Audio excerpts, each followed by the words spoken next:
Assalamualaikum warahmatullahi wabarakatuh. Di bagian sebelumnya, karena tewasnya Liu Xi, keluarga Cilai memutuskan untuk memulai rencana jahat mereka dan pergi membeli bahan obat di kota sebelah. Xiaoyan yang mengetahui rencana tersebut pergi untuk membuntuti mereka. Selama perjalanan mengikuti Cilainu, Xiaoyan melatih dirinya di pegunungan monster. Berkat bantuan obat dari gurunya, saat ini Daojinya berada di tingkat 9.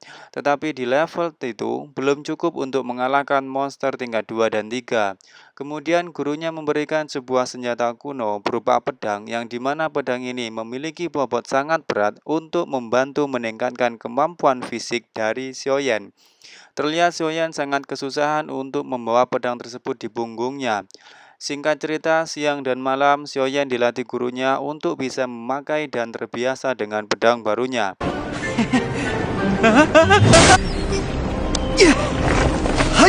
Suatu hari, saat sedang latihan dan membicarakan jalur yang akan dilewati Cilainu, terdengar teriakan seorang perempuan minta tolong. Ada beberapa monster kera yang suka sekali memperkosa wanita. Ya, bisa dibilang kera mesum lah. Awalnya, Xiaoyan tidak percaya diri bisa menolong perempuan itu. Tapi setelah gurunya bilang untuk mencoba hasil latihannya, dia berangkat untuk mengalahkan kera tersebut. Setelah berlarian ke sana-sini dan akhirnya jatuh karena tersandung sesuatu, perempuan ini hampir disergap oleh salah satu kera. Beruntung Xiaoyan datang tepat waktu dan menggunakan jurusnya, dia mengalahkan gerombolan kera tersebut dengan cepat.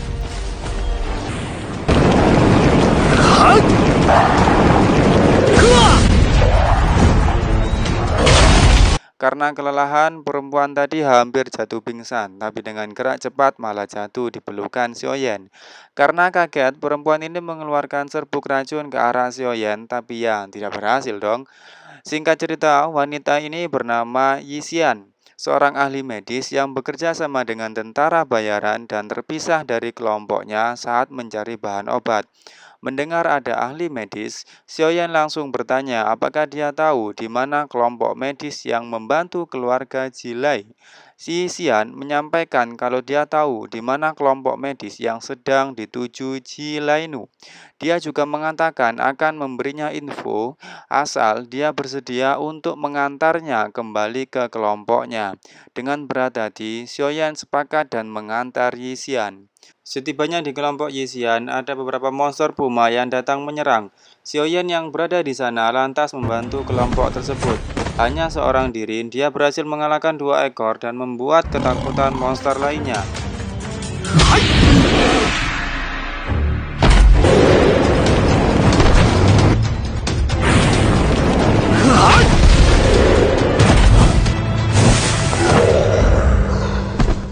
Setelah kondisi aman, Xiaoyan mendapatkan 2 mayat monster yang sudah dikalahkannya. Xiaoyan yang bingung mau dibuat apa, diberi info oleh gurunya kalau ternyata kemungkinan ada sebuah inti yang biasanya mengandung zat obat di kepala monster tersebut yang diinginkan oleh semua orang. Beruntungnya Xiaoyan mendapatkan inti dari salah satu monster. Singkat cerita, Xiaoyan menagih info yang dijanjikan oleh Yixian karena dia sudah mengantarnya kembali di kelompoknya. Yixian kemudian kembali bilang bahwa dirinya belum aman karena bos dari kelompoknya bukanlah orang yang baik dan dia minta untuk ditemani sampai besok kembali ke desanya. Setelah negosiasi sulit, terpaksa Xiaoyan menyetujui permintaan Yixian. Cerita berlanjut, Xiaoyan menemani Yixian mencari bahan obat. Sembari menunggu, dia juga dikenalkan beberapa tanaman obat oleh gurunya dan berhasil menemukan sebuah bahan obat yang banyak manfaatnya. Kemudian Xiaoyan dihampiri ketua kelompok tentara bayaran Yixian yang bernama Muli. Dia diajak bergabung dengan kelompoknya dan akan dijadikan ketua di kelompok tersebut.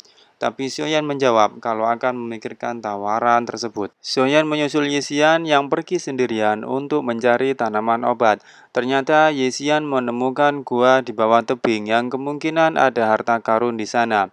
Yixian menawarkan akan membagi hasilnya jika Xiaoyan mengawalnya ke sana. Xiaoyan menolaknya karena yang dia inginkan informasi tentang kelompok medis Jilainu. Singkat cerita, Xiaoyan setuju dengan tawaran Yixian karena dia berjanji akan memberinya info tersebut setelah keluar dari gua. Setibanya di dekat pintu gua, ada monster ular yang berjaga di sana. Mereka diserang ular tersebut namun Xiaoyan bisa mengalahkannya.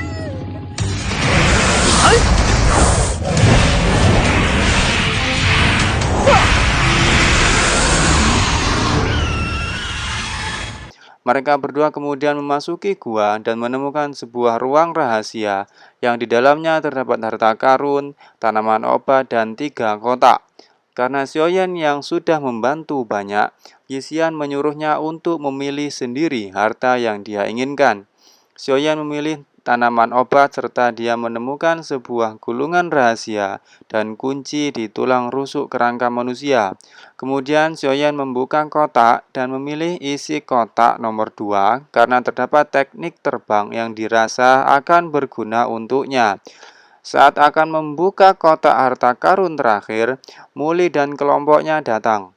Mereka ingin merebut semua harta yang ditemukan Yixian. Xiaoyan dan Yixian dikeroyok oleh anak buah Muli. Xiaoyan kemudian mengeluarkan jurus yang membuat gua menjadi gelap, dan dengan itu mereka bisa melewati anak buah Muli. Tapi saat akan keluar dari gua, Muli sudah menunggu mereka. Baku hantam dilakukan. Xiaoyan kesulitan menghadapi Muli yang memiliki jurus lebih kuat. Namun Xiaoyan berhasil melancarkan serangan dan membuat Muli hampir jatuh ke jurang.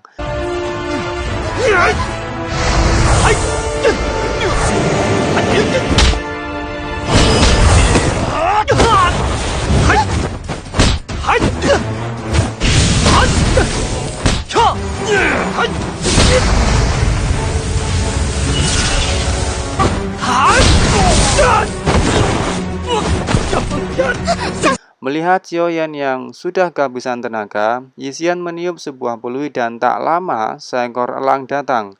Mereka berdua berhasil kabur dengan menaiki elang tersebut. Singkat cerita, saat ini Yixian mendapatkan perlindungan dari kelompok tentara bayaran lain dan sudah aman dari kejaran Muli. Xiaoyan kembali menagih hal yang dijanjikan Yixian, dan akhirnya Yixian memberikan sebuah peta dan informasi lokasi tujuan dari Jilainu, dan mereka berdua kemudian berpisah. Berpindah tempat, Xiaoyan melanjutkan latihan dan berhasil naik level ke tingkat Doze level 2. Pencapaian ini salah satunya dikarenakan pertarungan dengan Muli yang mengeluarkan potensi dari Xiaoyan. Melihat keberhasilan Xiaoyan, gurunya menawarkan sebuah gulungan jurus baru bernama Fenju. Namun selama ini, belum ada orang yang berhasil menguasainya serta latihannya 1000 kali lebih keras dari jurus normal yang biasanya. Xiaoyan dengan mantap menerima jurus itu. Lebih lanjut, gurunya menjelaskan bahwa bahan obat yang didapatkannya di gua akan digunakan untuk mempercepat dalam proses latihan Fenju. Kemudian teknik terbang juga sangat berguna untuk Xiaoyan, dan saat membuka gulungan yang didapatkannya di tulang rusuk kerangka manusia, gurunya terkejut kalau itu adalah peta Jinglian Yaohu, sebuah api tunggal yang sangat langka dari 23 api yang ada. Api ini akan sangat bermanfaat bagi Xiaoyan untuk meningkatkan kekuatan dari Fenju. Sementara itu untuk part kali ini, bagaimana kelanjutan ceritanya? Tonton terus di Labes Anime.